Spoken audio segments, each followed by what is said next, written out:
এই কথা বলেন না কেন? পাবনার আটঘরিয়ার উদ্দেশ্যে বলছি, যেহেতু এটা রেকর্ড হচ্ছে তামাম দুনিয়া যায়। কোরআন শরীফে যারা আগুন দিয়েছেন, যেই দিয়েছেন সে দুর্বৃত্ত, সে সন্ত্রাসী, সে শয়তান। কোন মানব সন্তান কোরআনে আগুন দিতে পারে? যারা দিয়েছেন আপনি তো জানেন যে কে দিয়েছে। যেই হোক, যে দলের লোক হোক, তাকে আমি তাওবা করার আহ্বান জানাই। আর ও যদি তাওবা না করে, ওই রকম মানুষকে কেউ যদি সাপোর্ট করে, ও যেমন কাফের, কোরআনে আগুন দিয়ে আপনি সাপোর্ট করে আপনিও কাফের। এরকম কোন মানুষের জানাজা পড়া জায়েজ আছে? মাটিতে দেওয়া জায়েজ আছে? ওরে কবরেও দেওয়া যাবে না, জানাজাও দেওয়া যাবে না। দেবেন কোথায়? শ্মশানে। আজকের সভাপতি না? সভাপতি আসে নাই? ও ঠিক আছে। আওয়াবুল্লাহ ইব্রাহিম সাহেব আজকে সভাপতি ছিল, আসে নাই। বৃষ্টি কি খুব বেশি হচ্ছে? একটু শোনেন নাকি? রাজবাড়িবাসী, আমি আবার এটা রিপিট করছি, যে যেই দোষ করেননি ওই দোষে যদি দোষী হয়ে থাকেন আপনি আনন্দিত হবেন। আপনি চিন্তা করবেন যে কোনো অসুবিধা নেই, এই দোষ আমাকে যে দিল, এই দোষে তাকে আল্লাহ দোষী করবে, তাকে অপমান অপদস্থ করবে, এরপরে তার মরণ হবে। যার বাস্তব প্রমাণ হাসিনা। যা যা করেছিল নিরপরাধ মানুষদের উপরে, আল্লাহ তাকে দিয়ে ঠিক ওই অপরাধ গুলো আবার করিয়েছে। ওই এতদিন বলি ছড়িয়েছে মানবতা বিরোধী অপরাধী, অথচ আল্লাহ তাকে আজ বিশ্বের সামনে মানবতা বিরোধী অপরাধী বানিয়েছে। তামাম দুনিয়ার 257টা দেশ জানে যে হাসিনা মানুষ হত্যাকারী। কি শুধু এতটুকুই না, ও যে আয়না ঘরে রেখেছিল 8 বছর 10 বছর, আন্তর্জাতিক আদালতে হেগে যে মামলাগুলো হয়েছে, আমার তো মনে হচ্ছে সামনে ওরেও আল্লাহ কপালে লিখে রেখেছে, ওরেও আয়না ঘরে থাকা লাগতে পারে। আর ওরা আয়না ঘরে আছে। এই আয়না ঘরে একটু কষ্ট বেশি ছিল, একটু একটু শান্তিতে আছে। এই তাছাড়া ও কোনে আছে কেউ সেরকম জানে না, ওর সাক্ষাৎ নিষেধ। তো আয়না ঘর না ওটা? আল্লাহ আর কি দেখাবে? সামনে বাকি আছে ও নিরপরাধ মানুষদের যাদের ফাঁসি দিয়েছে, আমার মনে হয় ওরও ফাঁসির দড়ি ঝুলতেছে। দেখেন সামনে সব দেখা যাবে। এইটার দিকে তাকিয়ে আমি বলছি পাবনার এই ঘটনাকে স্মরণ করায়। যারা এই কাজ করলেন, যার উপরে রাগ করে হিংসা করে করেছেন, আপনি কিন্তু কোরআন শরীফে আগুন দেননি, আপনি আগুন দিয়েছেন নিজের কপালে। এই জন্য যারা এই কাজ করেছেন তাওবা করেন ভাই, স্বীকার করেন। তাওবার নিয়ম কি কি বললাম? প্রথমে স্বীকার করা। প্রথমে কি? এখন স্বীকার করবেন কার কাছে? না না, স্বীকার করবেন অপরাধ যার কাছে, স্বীকার তার কাছে। যার কাছে দোষ করেছেন তার কাছে স্বীকার করবেন। পাবনার এই অফিসে 150 কোরআনে যারা আগুন লাগিয়েছেন, এই অফিসের মালিক যারা, তাদের কাছে স্বীকার করবেন। যদি ওই অফিসের লোকজনই আগুন দিয়ে থাকে, তারা নিজেরাই জাতির সামনে বলবেন যে আমরা এই কাজ করেছি। ওরা যদি না করে অন্য কেউ করে থাকে, কোন দুর্বৃত্ত যেই হোক, তার জাতির সামনে বলা লাগবে যে আমি করেছি। এটা যদি না করে ও শুধু আস্তাগফিরুল্লাহ পড়ে, ওর আস্তাগফিরুল্লাহ হবে না। কে কথা বলেন না কেন? এরকম বহু আস্তাগফিরুল্লাহ পড়া মানুষ আমি পেয়েছি। আমি যে তাওবারে 3টা নিয়ম এমনি এমনি বলি নাই। আমরা দেশের মানুষ অনেকেই মনে করি সবই আল্লাহর কাছে। আল্লাহর কাছে মানে অপরাধ যার কাছে স্বীকার করবেন তার কাছে। সুতরাং পাবনায় কোরআনে আগুন যার কারণে দিয়েছেন, যে দিয়েছেন সে তো জানেন যে আমি দিয়েছি। তার উচিত হবে জনসম্মুখে এসে অথবা ওই অফিসের মালিক যারা, তাদের কাছে যে বলা যে ভাই আমি মাপ চাই, আমি অপরাধ করেছিলাম, এতগুলো কোরআন পড়িয়ে ফেলেছি, আমি আবার 150 কোরআন কিনে দেব। 1 নাম্বার। 2 নাম্বারে সে যেন রাত দিন 24 ঘন্টা অনুশোচনা করে, অনুতপ্ত হয়। 3 নাম্বারে আমি জীবনে আর এরকম কোরআন বিরোধী কোনো কাজ করব না, জীবনের মতো ফিরে আসলাম। এর নাম হচ্ছে তাওবা। এই তাওবার জন্য আল্লাহ আহ্বান জানিয়েছেন, যারা এরকম তাওবা করবে তাদের ওই ডাকাতের মতো আল্লাহ মাফ করে দেবে। ও শুধু একটু নড়াচড়া দিয়েছিল, ওর এই নড়াচড়া দেখে যদি আল্লাহ জমিনকে ভূমিকম্প দিয়ে ওর লাশকে একটা আষাঢ় দিয়ে সামনের দিকে এগিয়ে দিতে পারে। আজ আমাদের মনটা দরকার। ভেতরের অবস্থা কি এটা আপনি জানেন আর আমি নিজে জানি। সুতরাং মন পাল্টান। যার কাছে যে দোষ করেছেন, অপরাধ করেছেন, তার কাছে স্বীকার করে অনুশোচনা করেন, অনুতপ্ত হন। জীবনের মতো আমি আর এই কাজে যাব না বলে ফিরে আসেন। আশা করছি আল্লাহ আমাদের অপরাধ শুধু মাফ করবে না, মাফ করার পরে পুরা জায়গাটা নেকি দিয়ে পাল্টিয়ে দেবে। যারা এই কাজে ছিলেন আপনি নিজেকে নিজে প্রশ্ন করেন। এরকম হাজার হাজার অপরাধ দুনিয়ায় আপনার আছে, কিন্তু আমরা কিচ্ছু বলতে পারি না, কারণ আমাদের হাত বাঁধা। আমাদেরকে একটা মিথ্যা ট্যাগ দিয়ে দুর্বল করে রেখেছিল যে আমরা নাকি যুদ্ধ অপরাধী, আমরা নাকি রাজাকার। অথচ এটা তো পুরা বানোয়াট, এখন তামাম দুনিয়া দেখতে পাচ্ছে।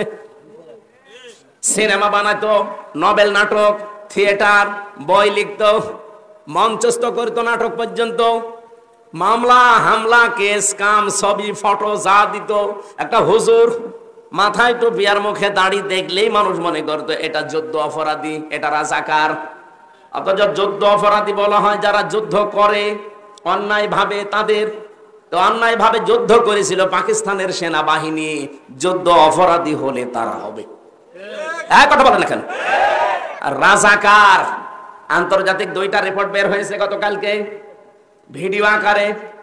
ওই জামানায় যারা 71 সালে ভিডিও করেছিল, 2টা আন্তর্জাতিক, বাংলাদেশের রিপোর্ট না, এরা তো সব ভেজাল। আন্তর্জাতিক 2টা রিপোর্টে দেখাচ্ছে পাকিস্তানদের পাশাপাশি যারা এই যে রাজাকার বলা হয়, তাদেরও পোশাক ওই সামরিক বাহিনীর মতো ছিল। পুলিশের এখানে লেখা থাকে না বাংলাদেশ পুলিশ, বলেন না কেন? ওদেরও পোশাকে লেখা আছে ইংরেজিতে রাজাকার, RAZAKAR, রাজাকার। আমি বাংলায় ইংরেজিতে লেখা দেখলাম। তাহলে ওই সময় একটারও মুখে, আমি প্রায় 30-31 জন লোকের গণনা করেছি, একটা রাজাকারেরও মুখে দাড়ি নেই, শুধু গোপ মোজ বড় বড়, রবি ঠাকুরের মতো। রাজাকার হলে আমার মনে হয় যাদের গোপ বড় তাদেরকে রাজাকার বলা যায়। ওই মিলিটারির পোশাক যারা পরেছিল ওদের সহকারী ছিল এরা। ওদেরকে দিয়ে যখন কাজ আর হয় না তখন এদেরকে সহকারী হিসেবে কাজে লাগায়, সাপোর্টার। তো একটারও মুখে আমি দাড়ি পেলাম না, মাথায় টুপি পেলাম না। সব মিলিটারির যে পোশাক সেই পোশাক তাদের পরানো, দাড়ি একটারও নেই, শুধু গোপ আছে, প্যান্ট শার্ট পরা। আপনি কেন রাজাকার শুনলে আমার মতো মানুষ দেখলে মনে হয়? কেন যুদ্ধ অপরাধী শুনলে আমার মতো মানুষ দেখলে মনে হয়? আমি তো যুদ্ধ করিও না, যুদ্ধের পক্ষেও ছিলাম না, এইটা আমার অপরাধ। এখন পৃথিবীর মানুষ, বাংলাদেশ তো অলরেডি টের পেয়ে গেছে যে কেন ওই সময় আমরা পাকিস্তানের পক্ষে ছিলাম, ভারতের বিপক্ষে ছিলাম। আজ সারা বাংলাদেশ, যেমন আপনি ছোট মানুষকে জিজ্ঞাসা করেন কালকে হয়েছে, ওরে যদি বলেন তুমি কোন পন্থী, ওই একবারে বলবে আমি পাকিস্তানের পন্থী। ও জীবনেও ভারত পন্থী বলবে না, কারণ ভারত আল্লাহর ঘর ভেঙে দিচ্ছে। ওই জামানায় ঠিক এই 54 বছর আগে ওরাও এইটাই বুঝেছিল। আমরা 54 বছর পরে যেটা টের পাচ্ছি, ওরা ওই সময় ওটা আগেই বুঝেছিল। যাদের পক্ষ নিয়ে করবো কি? এই মাতাল জাতিটা, এই পৃথিবীর নিকৃষ্ট জাতি, এই মুশরিকরা, ওরা যা সাপোর্ট করছে, ওরা যদি 5 টাকা সাহায্য করে 15 টাকা খাবে। এই জন্য হয়তো চুপ ছিল, কিছু বলে নাই। আর তাদের উপরে দোষ চাপিয়ে এতদিন পর্যন্ত কালার তো করেছেনি, আবার এখনো পর্যন্ত কালার করার চেষ্টায় আছে। কিছু হলে আপনি 71-এর তুলনা দেন, কিছু হলে 52, কিছু হলে 47। আরে শয়তান, 24-এর তুলনা দিতে পারো না? কথা তুললে 71, 47, 52 মানে 24-এর কথা বলা লাগবে এখন, কারণ দেশ চলছে 24-এর চেতনা অনুযায়ী। জুলাই ঘোষণাপত্র বের হবে 36শে জুলাই, তখন এমনি যে সংবিধান চলছে এটা বাতিল হয়ে যাবে। ওই সংবিধান থেকে দেশ চলবে। এখন যে চোপ্পমিয়া আছে, চোপ্পমিয়া অটোমেটিক বাতিল হয়ে যাবে, কারণ ওই সংবিধান থেকে তাকে রাষ্ট্রপতি বানানো, ওইটাই তখন থাকবে না। জুলাইয়ের চেতনা দেখে যে জুলাই ঘোষণাপত্র পাঠ হবে 10 তারিখে জুনে, ওইটা থেকে দেশ চলবে। চুপ্পু শেষ। বাকি যারা এতদিন আশায় বুক বেঁধেছিল যা পা চট করে আসবে আর ফট করে ধরবো, এগুলোও শেষ। কারণ যে আশায় ছিলেন যে আর একটা নতুন দল গঠন করব, সে আব্দুল হামিদ ও শয়তান পালিয়েছে। কথা বলছে না কেন? আপনি যে থরে থরে সাজিয়ে চিন্তা ভাবনা করেছিলেন যে যাই হোক দেশের লোক আর এই ফ্যাসিস্ট, এই সন্ত্রাসী, এই স্বৈরাচারদের মানে না, কি করা যায়? নরমাল যারা হালকা পাতলা আছে তাদেরকে দিয়ে নতুন দল গঠন করে আবার দেশে চালিয়ে দেব, সেইটা আবার হইল না। এই আব্দুল হামিদ, এই অ্যাডভোকেট আব্দুল হামিদ রাষ্ট্রপতি, এর সভাপতি, আর ওইদিকে নারায়ণগঞ্জের সেলিনা হায়াত আইভি এর সেক্রেটারি। এই দিয়ে চেষ্টা চালাচ্ছিল সামনে যে এদেরকে দুইজনকে দিয়ে আমরা চেষ্টা করব যে দেশে আবার আওয়ামী লীগ যেন না, সেটা তো অলরেডি নিষিদ্ধ হয়ে গেছে। একজন পালিয়েছে আর একজন ছেলে এখন মার্ডার মামলার আসামি। সব ভিডিও ফুটেজ আছে। স্বরাষ্ট্রমন্ত্রী আসাদুজ্জামান কামালের সাথে ওই সময় পুলিশের আইসিপি যে ছিল আব্দুল্লাহ মামুন, তার সাথে ভিডিও কি কি কথা হচ্ছে একেবারে দাঁড়িয়ে, সব এখন প্রমাণ হাতে নাতে। আপনি যাবেন কোথায়? আর বাকি 3 নাম্বার স্থলে ছিল সাবের হোসেন চৌধুরী, আর আরেকজন ছিল ওদিকে কক্সবাজারের। এই দুইজনকে দিয়ে মনে করেছিল 3 নাম্বার স্তরে এদেরকে দিয়ে সাজাবো, সেইটাও গুড়ে বালি। সে সাবের হোসেন চৌধুরীও নেই, আর এই কক্সবাজারে সে বাটা জাফরও এখন জেলে। তাহলে 1 2 3 স্তরে স্তরে সব শেষ। আপনি এখন যাবেন কোথায়? যাবেন কোথায় মানে জালেমরা যা করেছে তার পরিণতি ভোগ করা লাগবে না? এই জন্য আগামীতে কেউ যেন আবার এরকম জুলুম করেন না। নিজে যা করেন অপরাধ, আর একজন ভালো মানুষের উপরে ঘাড়ে দোষটা চাপিয়ে নিজে ভালো সাজছে। আপনি যার উপরে দোষ দিতে যান, আপনার বিবেকের কাছে প্রশ্ন করেন, আসলে কি সেই লোকটা অপরাধী? আপনি কার দিকে তাকিয়ে কথা বলেন? বলেন।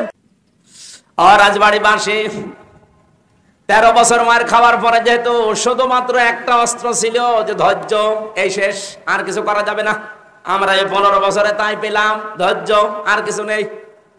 ঠিক আমার মনে হয় 13 বছর পরে যেমন ওসিনা অনুমতি দেওয়া হয়েছিল, আমাদেরও 15 বছর পরে এখন আমরা অনুমতি পেয়ে গেছি। যা করেছেন আর সুবহানাল্লাহ, আস্তাগফিরুল্লাহ, আলহামদুলিল্লাহ না, এখন ইটের জবাব পাথর দিয়ে দেওয়া হবে। কিছু করে দেখেন তো, হয় থাকবো না যাব। কারণ নবীজি 13 বছরের পর অনুমতি যদি পাই, আমরা 15 বছরের পর পাবো না। 15 বছর অলরেডি পার করে ফেলেছি, সুতরাং অনুমতি এবার পেয়েছি। আল্লাহ পাক বলেন, ওয়া ইন্নাল্লাহা আলা নাসরিহিম লাকাদির, অবশ্যই আমি আল্লাহ এই মানুষগুলোর উপরে যাদের অত্যাচার জুলুম নির্যাতন চালানো হয়েছিল এদেরকে সাহায্য করব এবং বিজয় দিতে আমি আল্লাহ সক্ষম। এজন্য কাদির না দিয়ে লা কাদির দিয়েছেন। ওয়া ইন্নাল্লাহা আলা নাসরিহিম, অবশ্যই আমি আল্লাহ তাদের উপরে সাহায্য করছি। লা কাদির, এবং অবশ্যই আমি সক্ষম এদেরকে বিজয়ী করতে। আমরা চর্ম চোখে যেটা দেখি কোরআনের সাথে মিলিয়ে ওইটাই বলছি। 13 বছর পরে অনুমতি পেয়েছিল, অলরেডি আমরা 15 বছর পরে যা দেখছি আল্লাহর সাহায্য আসবে এবং বিজয়ী আমাদেরকে করাতে আল্লাহ অক্ষম না সক্ষম? বলেন বলেন। আমি এই লাকাদিরের কদির শব্দ পড়েছিলাম, যে কদির দিলেও তো অর্থ করে ফেলতাম বাংলায়। আমি আলেম যারা আছে তারা কদির দিলেও অর্থ করতে পারে, লা কদির দিলে কেন? আল্লাহ গ্যারান্টি দিচ্ছে ভাই, আপনি আন্দাজে মমতাজের মতো লাফিয়ে করবেন কি? এ চাপাবাজি করে দেশ চলে? ও বলে সিয়াসিত্তা হাদিস পড়া, বুখারী শরীফ, মুসলিম শরীফ সব পড়িস। আমি অনার্স মাস্টার শেষ করলাম, আমার কামেল ছিল ফিকহের উপরে, আমি হাদিসের উপরেও কামেল করেছি। এত কিছু করার পরও আমি এখনো বলতে পারি না যে আমার সব কোরআনের তাফসীর, সব হাদিস পড়া শেষ। আর ও মহিলা কি চাপাবাজ, সংসদে দাঁড়িয়ে বলছে আমার সব পড়া শেষ। আমার মনে হয় ওর পেটের উপরে পাড়া দিলে ও যদি একটা আয়াত শুদ্ধ করে বলতে পারে, ওকে আমি মিষ্টি খাওয়াবো। জীবনও পড়তে পারবে না। এই চাপাবাজি করে করে চলতো। যেই কয়টা ছিল সব কয়টা চাপাবাজ, কাওয়া কাকু থেকে শুরু করে এই যে হাসাও মাহমুদ আর আমার কুষ্টিয়ার হানিফ ইনু, নুনু মিয়া, ওর নাম হাসানুল হক। ইনু বলা ঠিক না, হাসানুল হক নুনু। দন্তন্নয় হস্য, দন্তন্নয় হস্য কি হয়? ওর নামে ইনু বললে গুনাহ হবে। শয়তান ইসলামের যা ক্ষতি করেছে। আল্লাহ রাব্বুল আলামিনের পরে বলেন, আল্লাযীনা উখরিজু মিন দিয়ারিহিম বিগাইরি হাক্কিন ইল্লা আইয়াকুলু রাব্বুনাল্লাহ। তোমাদেরকে যারা ঘর বাড়ি থেকে বের করে দিয়েছে, কোন অপরাধ তোমাদের ছিল না। এই 15.5 বছর তোমাদের বাড়িতে থাকতে দেয়নি মিথ্যা অজুহাত দিয়ে, মিথ্যা মামলা দিয়ে, মিথ্যা সাক্ষী দিয়ে।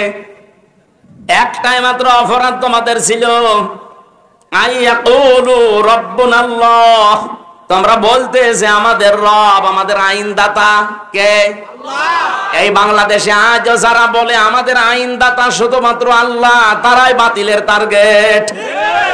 এদেশে ইসলামী দল, অন ইসলামী দল কত আছে, সবাই জালেমদের কাছে, সবাই রাম আর বামদের কাছে, সবাই দাদা বাবুদের কাছে। কালার না, কালার শুধু তারা যারা বলে রব্বুন আল্লাহ, আমাদের রব আল্লাহ।